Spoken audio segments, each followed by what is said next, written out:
So welcome back to the channel. Morning. Yesterday got some of the grass cut yesterday. Stripes are still showing, but I wanted to talk about what I'm going to be doing in the next couple of days. So what I've got is I've got the fertiliser ordered. So that's going to be a combination of liquid and granular. And I've been trying to get a hold of a product from Mavina, from the Netherlands, through a couple of suppliers in the UK, but for whatever reason, those suppliers have been pretty bad with communication, and I haven't been able to source the product that I wanted to try, which was Granu Permanent CRF, which was a really good golf fertiliser for golf courses. Appreciate that I'm only a small channel and buying product or whatever, but I wanted to try it and see what it would, do to this grass and the front grass.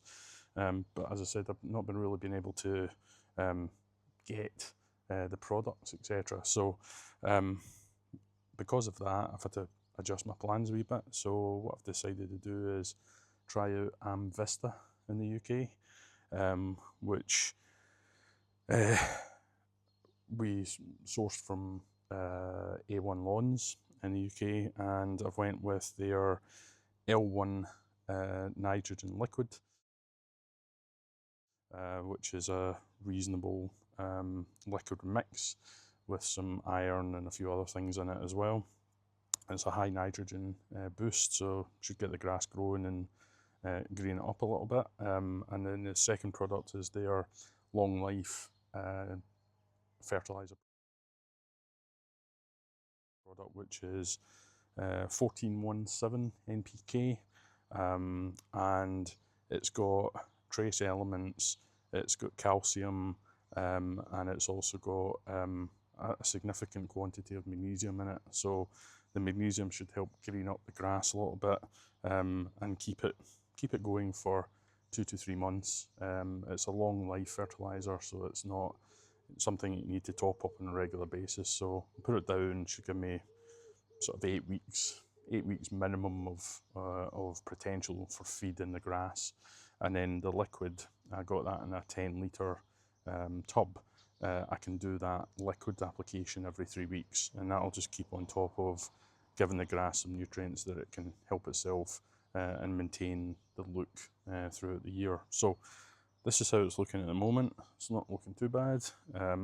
As I said, cut it the other day, and the grass is looking really decent, considering it's not really had any feed at all so far.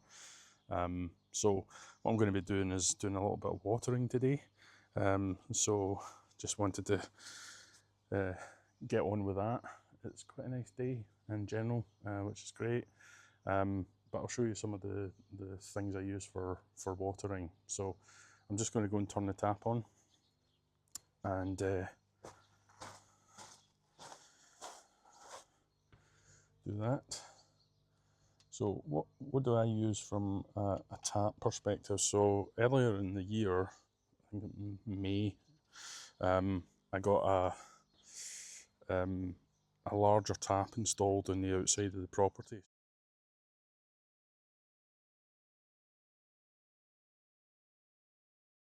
So most of you'll know when you've got your garden tap, it's usually after the regulator, the pressure regulator that comes from the mains. But that usually then comes through like a 15mm pipe to the outside, and then you've got like a 1/2 inch, hose bib, and then you're, maybe like a 13mm hose from Hose Lock or Gardena or whatever. Because of the size of this garden, it just takes an awful long time to do the watering with that kind of pressure. You're minimising, the flow of the water, the volume of the water that you can kind of get out into the mix. So what we decided to do was engaged a plumber, and the plumber put in a 22mm copper pipe, so much bigger bore, and that was before the regulator, not after the regulator. So that meant that we were getting mains pressure rather than regulated pressure. So now when we've got it, I've got a special 3/4 inch tap that comes off of that 22mm, and it's full bore, which means all of the water volume from that 22mm goes straight through that frost-free tap, and it goes into a splitter. That splitter then goes into two sets of pipes, one that runs up that side of the garden and one that runs along the front here, round to the front of the garden and over on the bank over here. As you can see, maybe you might not be able to see it, but I'll show you the pipe that I've chosen. So all of the hoses that are in the garden are all 19mm hoses, Gardena, anti-kink. They never are anti-kink, but for the most part it's pretty decent. And then all of the connectors use this kind of connector here, which is like a souped up version of standard hose lock or Gardena standard connector.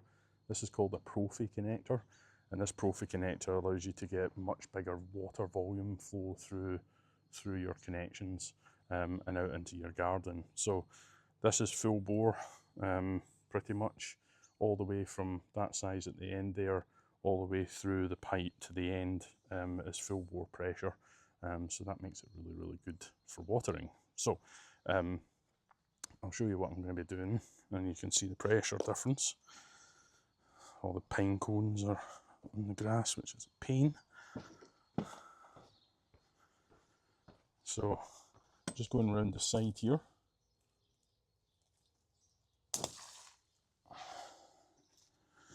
And I'll bring it back around the front so you can see it.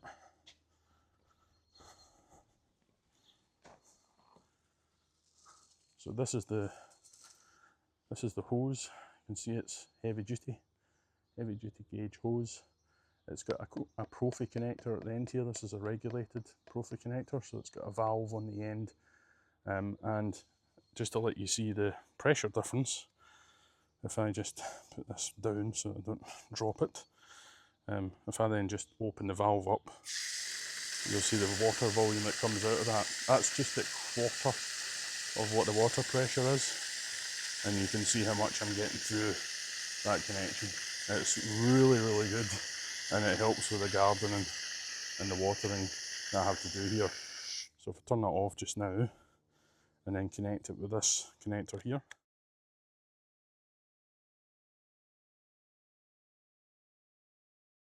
through into the side, I've got rainwater on this bit, and I've got like a long distance spray and a jet as well, but I tend to keep it sort of blended. So if I turn this on,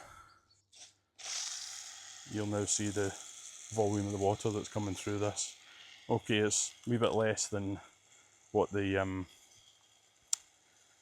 standard connection is out of here, but it gives it a sort of light mist, and that allows you just to get out to the perimeters, and you can adjust this. So if I wanted to make it a bit more flowing, I can adjust the end and just sort of get what I need in terms of the volume, and then I just kind of go all over it.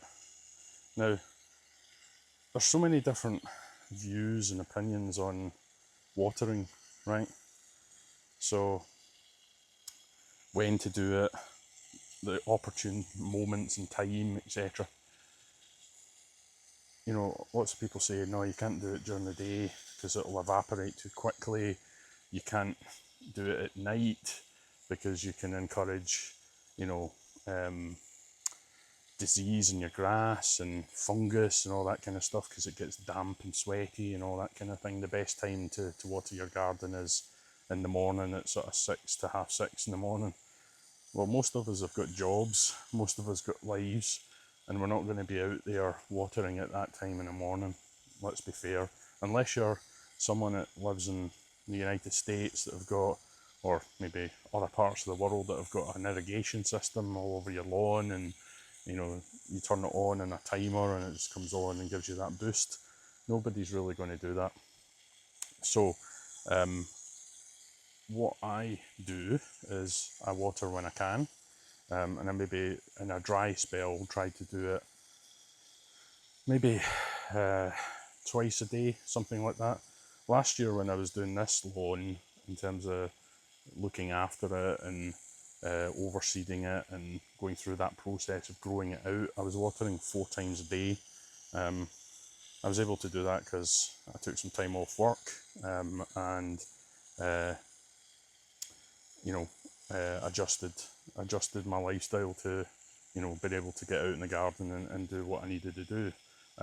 But for the most part, most of the time, a lot of people can't do that. So you're going to have to water when you can.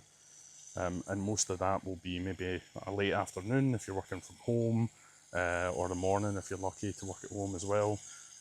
Or other times you might have to water at night. Now, as I said, everyone, all the professionals tell you, oh, you can't water, you know, can't water through the day, you can't do this, can't do that, can't do the next thing.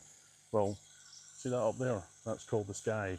And there's usually clouds in the sky and it rains from those clouds.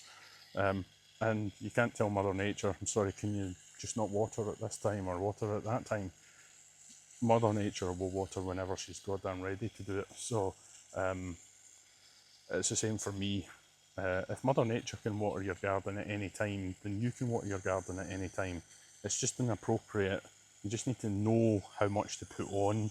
Is it a deep water? Is it a light watering? That type of thing. Just as long as you get water down in the garden, that's the important thing. Get it down, and water, to be honest, is pretty much all you need. You know, life develops without fertiliser and you know, products and all that kind of stuff. If you put this kind of stuff down, yeah, it's better. You know, better to get the water down as you can. The rain's better because it's full of nutrients and everything like that that life needs to grow. But this is just the next best thing. And if you can't afford to do fertiliser, what you could do is buy yourself a wetting agent, which helps to break the surface tension of the soil, and that allows the soil to then absorb water better. So if you're in a dry area and you've got dry ground and when you water it just runs off, then that might cause some issues because obviously you're not really watering, you're just putting it on the top. But I know that this grass will absorb pretty much everything I put down on it. So I don't need a wetting agent really, it just absorbs everything I do. But the thing that you could do if you don't want to do fertiliser is you could just put in some seaweed down into the lawn, and that's going to encourage root development in your grass, and it's going to help the grass to absorb that water and feed the root system of your grass. So anything's better than nothing. Just don't not water, but just make sure you pick an appropriate time to do it that's suitable to your schedule, and your garden will thank you for it. It's actually quite a relaxing process to kind of go through this and just water it. That's all you need to do. Just keep on top of the watering and your garden will recover. So when did I do that? Saturday I did a deep scarify, or Sunday, whenever it was. I did a deep scarify and took out, you know, volume out of the grass, and from a distance it looks good, but when you get up close and personal it is thin in some areas, but that's just how it is. But if you keep doing it with this, watering with this kind of stuff, it's really, really good. Now, the other important thing is do your research, right?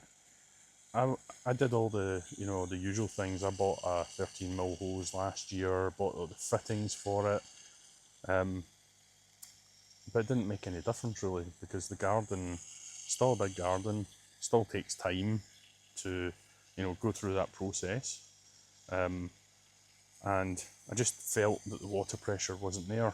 I wasn't getting, it's taking ages, it was taking about an hour and 20 minutes to water the garden. That's not great, having to do that maybe 3 or 4 times a day. So I thought, right, this year I'm going to look at alternate options. So the cheapest way of doing it was to upgrade the tap over at the hose bib, put a new one in. So I've actually got 2 taps here. I've got the one that's pressure regulated and the one that's not pressure regulated. So the non-pressure regulated one is the one that's that's providing water for this, and the other one is just for filling up, you know, the watering can or whatever for doing spot watering. So that was like option one, and then finding out about, you know, the bigger hoses. I had these hoses last year, the bigger volume, but I just wasn't getting the volume of water or the pressure through them through the regulated tap. So now having this unregulated version means that I've got a much better volume of water, and I can water the garden much faster. And then finding out about these Profi connectors. They're pretty well hidden on the Gardena site. You don't really find them, they're not really publicly shown really on their site. You have to kind of dig away down into the profile of their website, and then you can see these Profi connectors. And I've basically upgraded all of the stuff that's in the garden. So this lance that you can see here, this is a Profi lance.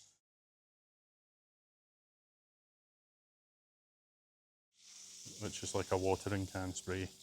And you can see here it gets a huge amount of water down onto your plants right away. So you can just get it in there, get it watered. The plants will love it. Nice drink. Just get it watered. That's the important thing, especially in this time when it's, you know, the UK is experiencing a bit of hot weather just now. So is the continent as well. It's extremely hot this year. In comparison to last year, it was a disaster. This year though is very, very warm. So your plants are going to be heat stressed and drought stressed. So you want to get some water into that. Just water it. Feed your plants, help them survive.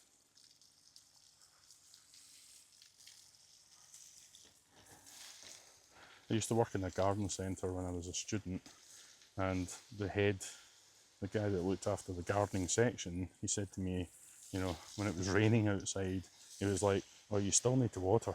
You can't just rely on Mother Nature. You still need to get out and water." So that's kind of stuck with me for years. So just get it watered, get the volume of the water down, get the plants drinking all that good stuff. As I said, they'll thank you for it.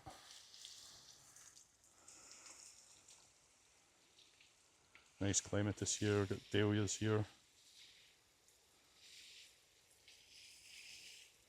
Nice roses up front here.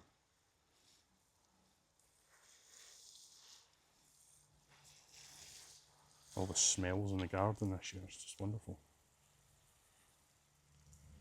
Just water it, just get it watered. Don't beat around the bush. These roses, by the way, smell amazing, and so does this clematis here. It's absolutely beautiful. Get your hanging baskets watered. So I feed the hanging baskets with general purpose plant food and seaweed. And I do that every three weeks or so. That just helps them survive during drought stress.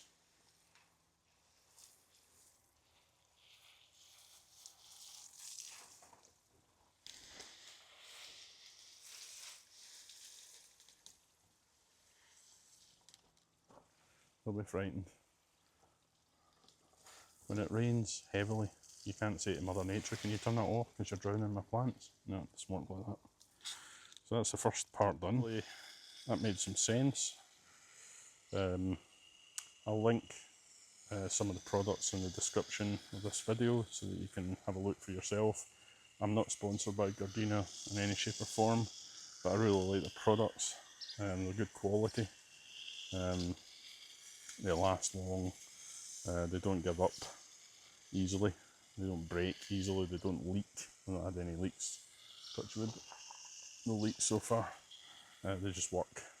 They're a bit pricier than some of the other products in the market, but the usual saying applies, you get what you pay for. So if you're going to invest, you know, watering is important in your garden. Try and invest in good quality kit. So I'll link some of the products that I use so you can have a look for yourself. And if you like the video, you like what you see, how the process that I'm doing, and you find it useful, drop me a comment, drop me a like for the video, and subscribe to the channel. I'm at 97 subscribers. I picked up 10 in the last, I don't know, 5-6 days, something like that. I appreciate everyone who has clicked on subscribe for me. If I can get to 100, I would really be happy.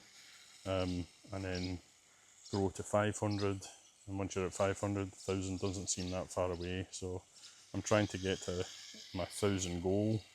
If I can get there over the next 6 to 12 months, I'll be really happy, and just grow from there. I've got some projects coming up to build flower beds and all that kind of stuff. Probably a new fence at the front of the house later in the year, if I can do that. If not, that'll be next year. And as I said, my irrigation project will be next year as well. But that's something I'm planning and making sure I can get everything ready, get your ducks in a row and get all that product and everything ready to buy so that I can start that process before the grass grows out. This time next year, this will be a new lawn as well. So I'm going to kill this. I'm going to kill it with glyphosate. It's a bit controversial, but glyphosate is definitely the best thing to kill off everything. And I used that in the front lawn this year, and the results that I've had from reseeding that lawn with a little bit of patience, well, actually a lot of patience, and sort of 10 to 12 weeks later, the results just kind of speak for themselves. So yeah, I want to get this grass to be the same as the other grass around the front, so that I can apply the same feeding regime and watering and all that kind of good stuff. So that's going to be my process and things I want to do in the channel. A new flower bed down here. You can't see that on the camera, but basically a new flower bed at the fence is coming next year. And basically what that's going to have is, it's going to have foxgloves at the back. In the middle it will have lupins, and then at the front it will have these lovely annuals here for colour, and that'll just create a really lovely visual effect when you come into the garden. So yeah, that's what plans are for future to come. So thanks very much for joining me on this journey of how I water and what I do for my watering.